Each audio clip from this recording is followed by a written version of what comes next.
How's it going? Woodspoon Supercoach here. The prize pool is up over $300 now thanks to SLM, who's had another good week on the punt. He's now contributed 55.50 in only 2 weeks. So metamorphosis, you haven't left a comment for a while. Until you do, we're not going to know what he wants to do with his money there, but SLM's catching him, so maybe he does want to hold on to that money. So we're up to $3.19. Budget will be $15 again next week.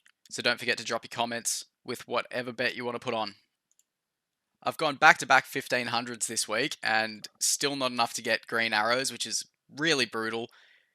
But I do think I will pull ahead a little bit in the origin period. I'm very well prepared. And I think while some teams will be trying to scramble to get enough players on the park, I think I'll actually be able to get some good scores in those weeks and pull ahead of people who are less prepared. I haven't spent too long on my trades this week, but I'm thinking Cleary out for Fogarty and Isaiah Yeo out for Dylan Lucas, who I've planned on bringing back in for a while now. Fogarty may or may not stick. I like the idea of bringing in Savala as well. He covers all the majors, all the minors. I don't have a ton of Roosters. But I also just think the Raiders could really get some big scores going against lesser opposition. So it depends whether that's where I want to spend my money or if I want to go down to Savala and then upgrade somewhere else. So if I do find some gun that just makes sense to bring in, then Fogarty will be the one to go out. Anyway, let's go into the scores for the week. Starting off with the Eels Dolphins, I went for a cheeky VC on Herbie Farnworth. You never know. If he was the one to score 4 tries instead of Pappenhausen, then I could have been the only one with the double points on him, which would have been nice, but didn't seem to get it. Cody Nikorima. Now, he was really good for me last year. Huge pod. He's got a 2 break even. And the Dolphins cover 12, 15, 16, and 19. So I was thinking Isaiah Katoa could have been an option instead of Cleary. Maybe against some understrength teams, Nikorima could be a pot option. I'll have to do a bit of thinking about that. But yeah, another good score from him. And he did do very well for me last year, but he did have the hooker jewel then as well. If he had the hooker jewel this year, that would have been massive because it's dire up there. Asako with a decent score, I just don't want to go there. Katoa with a 60, which I think is about his average. He's doing really well. I think he's peaked in price, but as an actual decent scoring option to bring in over Cleary, if you're not looking to spend, 7 or 800k, I really don't mind that. But then again, Fogarty isn't too much more. Iongi with another good score. I feel like Iongi is one of those ones where he's done good enough, but not too good. So like if you've got him, nice, you'd be happy with it. If you don't have him, you're not missing out. Dylan Brown with a decent score again. I just can't consider that unless Moses somehow doesn't make the Origin squad, but I really think that is likely. This Riley Smith guy, I don't love it. Para hookers just are a bit of a pain in the ass at times, but he is playing big minutes. So I know a lot of people just brought McInnes in. I just did. Maybe if you've got a spare trade, you could go your second hooker and upgrade. I do need that because I've got Owen Paddy, but again, AE Nightmares just really aren't that bad this year with your lowest score dropping out anyway. Kalen Ponga was actually my score that dropped out this week. How fucked up is that? I think we're done for this game. Knights Bulldogs. Speaking of Kalen Ponga, he literally was my worst performing player this week. I'm still going to hold him. I haven't eaten all these shit scores just to then deviate from the plan and have it backfire. But when he does have the bye, no, sorry, after Drinkwater's had his bye in round 12, I will be swapping him in for Ponga. Hopefully I'm not too late. I think missing out on Drinkwater is what has made me slide all these ranks, so I need to get him in, just not quite yet. Dylan Lucas went huge. I've traded him in this week. I missed out on a few of his decent scores, but he's back in now. I'm happy with that. He's good cover. Same with Fletcher Sharp. Tino, just pumping out tons for us until he goes off to Origin. Jacob Saifidi's actually a really interesting option. 371k minus 9 break even, projected to go up 40k. If we have a look at his season stats, 48, 24, 50, 47, 56. So he's only played under 45 minutes once outside of a head knock. Maybe he's the one. And the Knights do play all the way up until round 18. So he's great cover. I think that is a really good trade.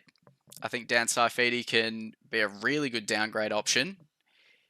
That head knocks really made him bottom out further than he probably should have. And his scores when he's playing decent minutes are fine with the upside if he gets an attacking stat. I really like that for the price. I think I'm going to be locking that one in. Greg Marzu, apparently, I didn't see it happen, but apparently he got a bit of a niggle this game and he's in doubt. So if you're thinking of bringing him in, hold off. But obviously don't go selling him until we have confirmation on shit like that. Jaden Campbell, anyone who held on to him would be really happy with that. Titans are also decent-ish coverage over the Origin period, so I don't mind that. Bo Fermor's come back down to earth a little bit. So if you got him, you've made your money. You probably hold on to him for the coverage. And I think that's all for that game. Rabbitohs Broncos. Latrell with the shithousery at the end. Love to see that. Hubner did okay for those who kept him. I don't think I played him, but he's not losing money this time around, so that's nice. And realistically, the Rabbitohs I'm not sold on it. Hubner won't be sticking around very long for me. Payne Haas, doing what's expected of him. I will not be selling him over the Origin period. No way. Cobbo from fullback doing alright again. I didn't actually watch this game, so I'm only assuming he played fullback. Raiders Bulldogs. Fogarty with an 82, and this just isn't unusual for him. He's been doing so well this year.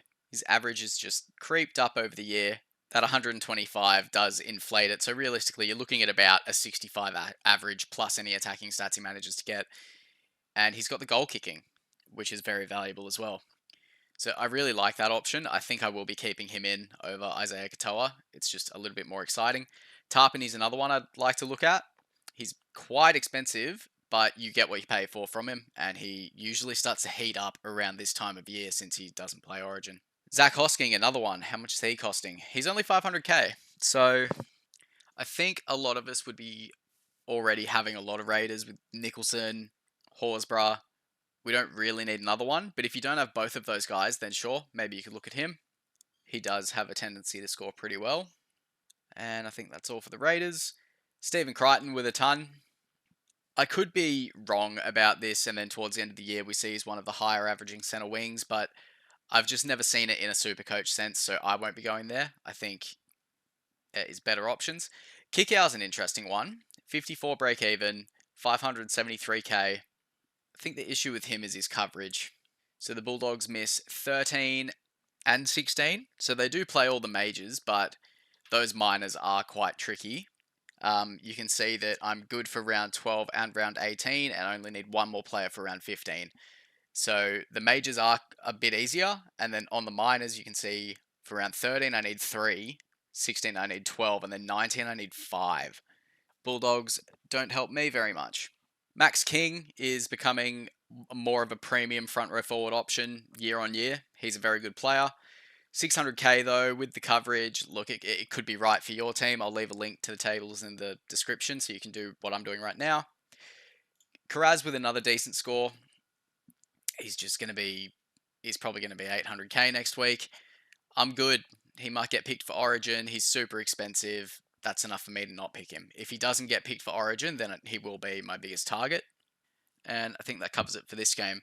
I do think that Nicholson and Horsburgh both can be sell candidates if you're looking to have more players available in your team, or if it's just time for you to move them on. I think you can do that this week.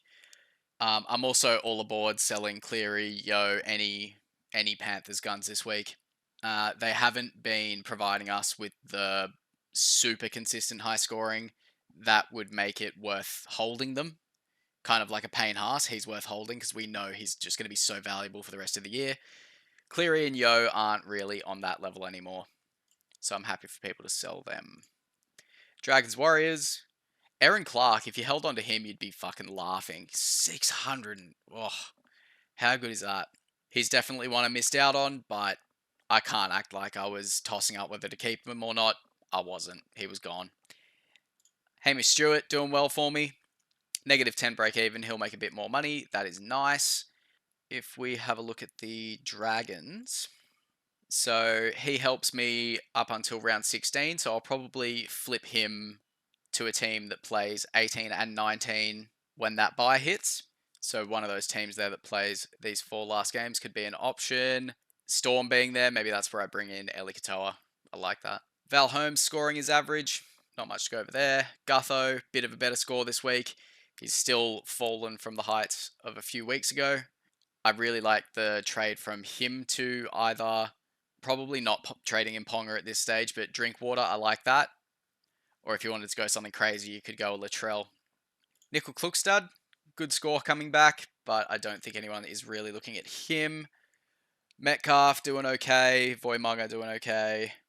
I just don't think the Warriors are all that relevant, although there's a few decent players in there. First draw of the year. Drinkwater hurting me, as fucking usual. Purdue hurting me after selling him, but that's fine.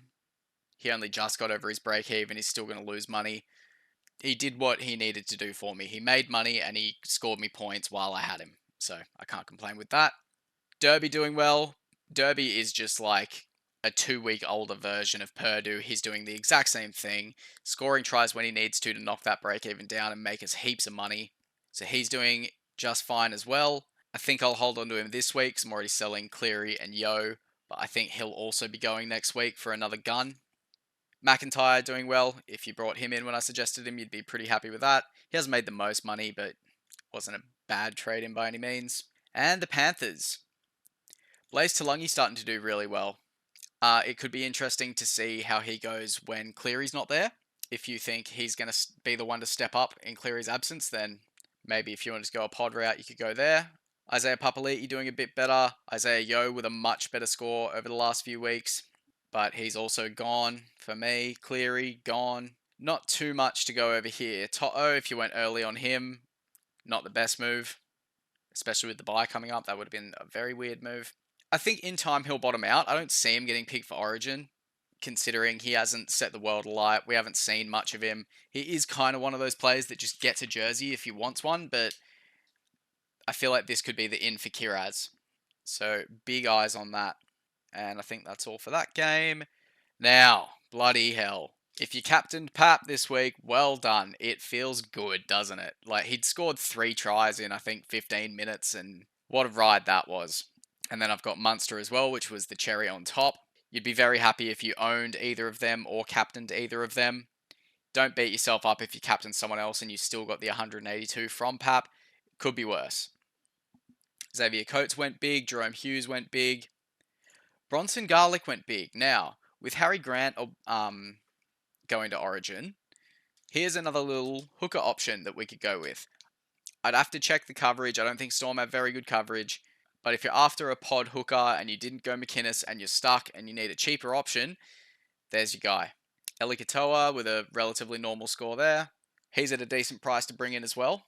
So hopefully he doesn't go too crazy over the coming weeks and I can get him in when I plan to. Wishart losing cash for me, but that's fine. I just brought him in for when Munster's out. Terrell May doing what he does, and realistically, very shit scores and a shit performance from the Tigers. They are still the Tigers.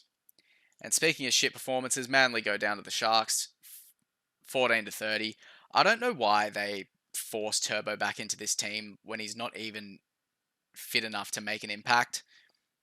Very frustrating to see, but at least he's bottoming out, and when he is good, this will scare people from bringing him back when he actually is fit.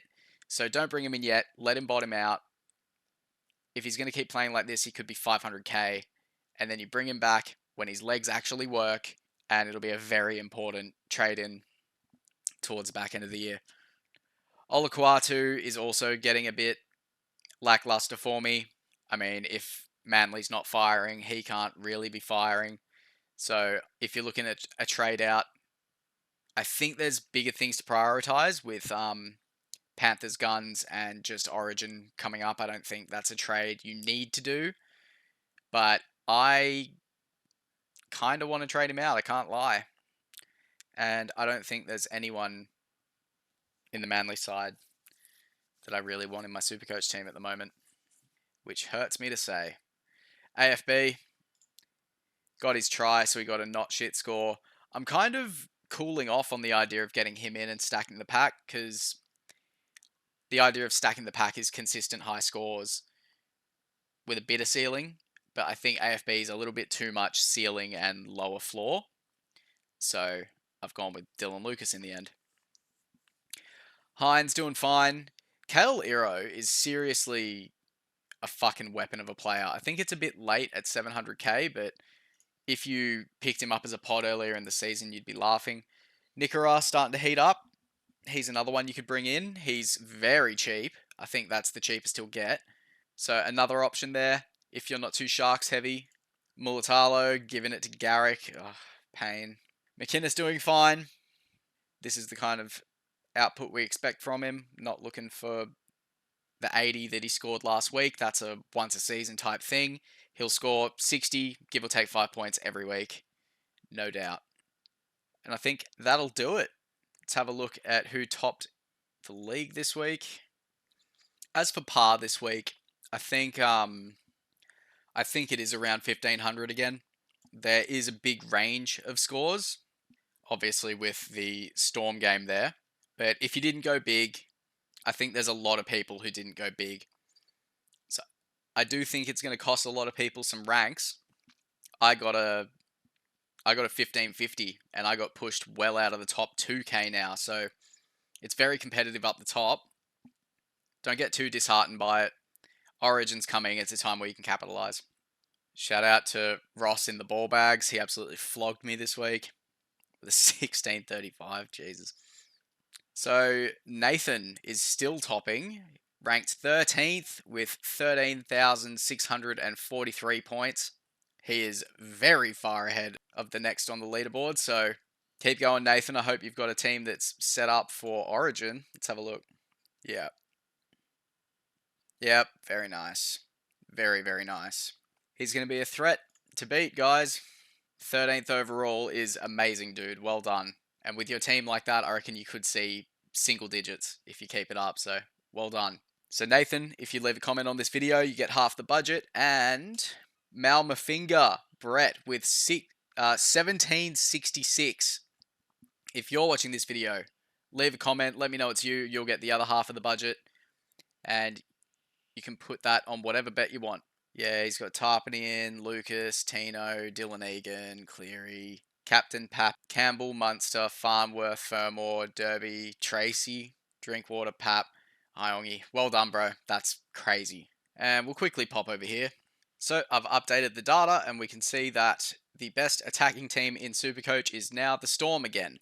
Shouldn't be surprising after their performance just then, but they are about 40 points ahead the next best. So Storm are the real deal. They had a couple of hiccups, but they are still the best team in the comp. And we will be targeting their guns for the run home. Eli Katoa, Jerome Hughes, Pappenhausen, Munster. Maybe a winger. Normally, Storm wingers aren't that good in Supercoach, but who knows? Maybe they'll start favouring a side. Next up is the Bulldogs. So a few players to target in there.